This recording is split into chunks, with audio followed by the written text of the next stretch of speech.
Hello, Richard from Digital Foundry here with an overview of the graphical differences you'll find between the PlayStation 4 and Xbox One versions of Metal Gear Solid 5, The Phantom Pain. Kojima Productions has done an excellent job with this game, placed the two releases side by side, and during actual gameplay it's going to be really difficult to tell them apart. And that's exactly what we're doing here, sending out the same joypad commands to both systems simultaneously and playing them both literally side by side. But this level of parity wasn't always on the cards. Go back to the game's prologue, Metal Gear Solid 5 Ground Zeroes, and we actually saw one of the most glaring differences seen in any current gen console comparison. Specifically, PlayStation 4 operated at Full HD 1080p, while Xbox One owners had to make do with a visually underwhelming 720p, PS4 enjoyed a massive 2.25x increase in resolution over its Xbox counterpart. A situation that extended to the last Pro Evolution Soccer, another game using Konami's Fox engine.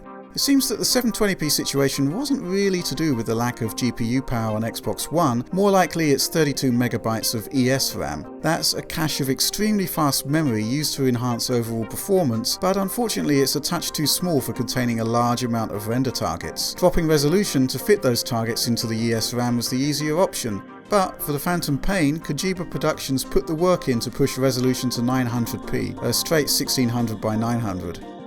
Now PS4 is still at 1920 by 1080, a significant 44% boost to raw pixel count over Xbox One, but owing to the style of artistic content and the post-heavy effects pipeline, Xbox One still looks competitive.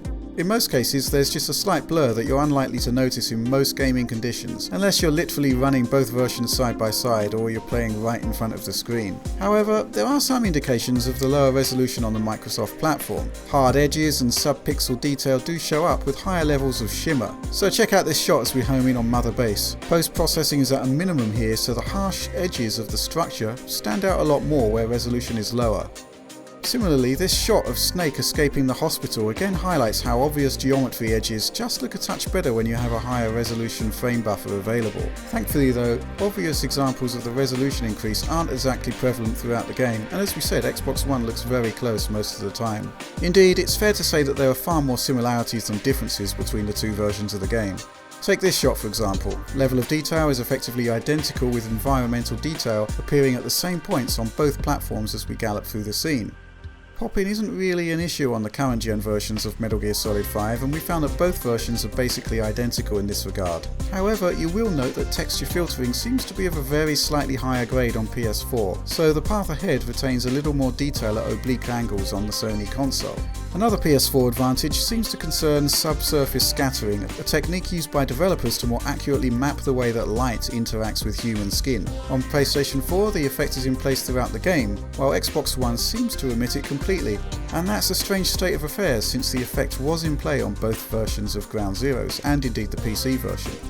Right now, we kinda suspect that this may well be a bug that Kojima Productions would fix. Subsurface scattering isn't a hugely computationally expensive task, so its omission is puzzling. Certainly, if GPU resources were a problem on the Xbox One, we'd expect to see a few more in the way of telltale signs. Take shadow rendering for example, a task that traditionally sucks up GPU resources. Here, at close range, the effect is entirely like for like between PS4 and Xbox One. And here, in this second shot, as we run forward, the detail level of the shadow cascade is entirely like for like on both machines. We get the same quality of shadow, and not only that, the transition from one detail to the next also occurs at the same point. Elsewhere within the game, whether we're looking at computationally expensive flame effects as we're seeing here in this cutscene, depth of field, anti-aliasing, what we're seeing is almost complete parity of the effects pipeline between both PS4 and Xbox One. Bearing in mind the Sony console's more powerful GPU, it's a pretty good showing for Xbox One. One thing we did notice though was a very slight difference in the way that motion blur is handled. It's only really visible on a slow motion basis and more of a technical curiosity than anything tangibly important, and the difference may well be derived from the resolution differential. In conclusion then, we have no real hesitation in recommending Metal Gear Solid 5 The Phantom Pain for either PS4 or Xbox One owners. There's a very slight addition of clarity to the Sony platform and some additional effects work, but nothing that takes away from the overall impression that both of these releases are very similar. In short, great stuff Kojima Productions, and we're looking forward to seeing what more we can do with the PC version of the game. So that's all for now. We hope you enjoyed the video. If you did, we'd appreciate a thumbs up, and to see more from Digital Foundry directly in your feed, go ahead and subscribe. But in the meantime, thanks for watching.